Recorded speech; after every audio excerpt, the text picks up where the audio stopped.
The former Health Secretary, Matt Hancock, who has had the Tory whip removed from him after joining this year's cast of I'm a Celebrity, Get Me Out of Here. Fantastic. The Tory chief whip said that it was serious enough to warrant suspension, that he'd taken the decision after speaking to the MP for West Suffolk.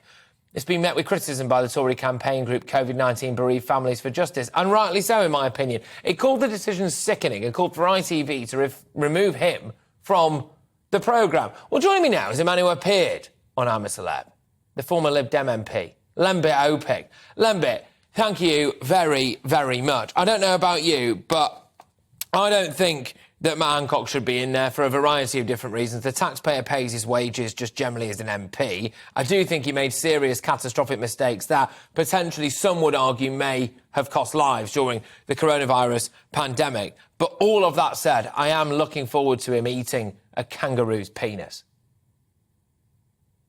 Well, OK, that's maybe your personal preference for after the watershed.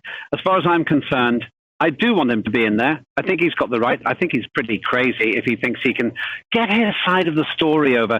Has he ever seen the show? It's not edited to make you look good. It's crash and burn TV. That's why we turn on. What I do find objectionable, I have to tell you, is the idea that he gets suspended.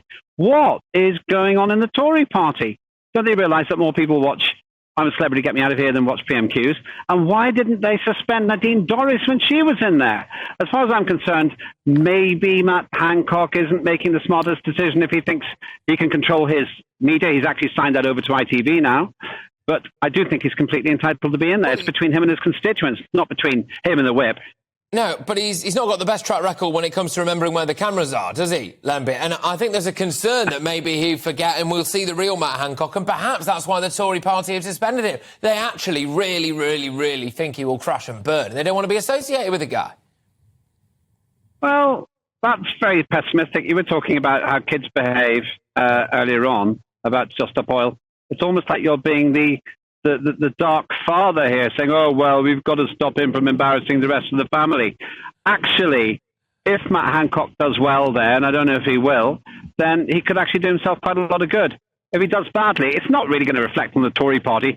No one's going to say, well, I'm not going to vote for you in Skelmersdale because Matt Hancock didn't eat a witchery grub in Australia. I'm going to have to be very, very quick here, Lembit, I'm afraid, but there are people who feel as though that Matt Hancock's decision-making cost lives, people who lost relatives in care homes, people who feel maybe that the vaccine was forced on them, etc. Do you think it's in poor taste to have this bloke who, let's be honest, left in disgrace anyway, to go in and maybe be given the chance to rise like a phoenix from the coronavirus ashes? Well, if he does, that means that people have forgiven him and they take a different view of him. It's a self-fulfilling prophecy. If he does badly, then people say he's just as bad as we thought. If he does well, then people say differently. At the end of the day, I actually trust the public. I understand people can be offended, and there's an awful lot of tragedy involved in what he did and the decisions he made. But he isn't actually a killer. He's a human being, and just because he's got a past doesn't mean he can't have a future. Lembit, thank you very much, as have former Lib Dem MP and indeed contestant on I'm a Celebrity, Get Me Out of Here, Lembit Opik.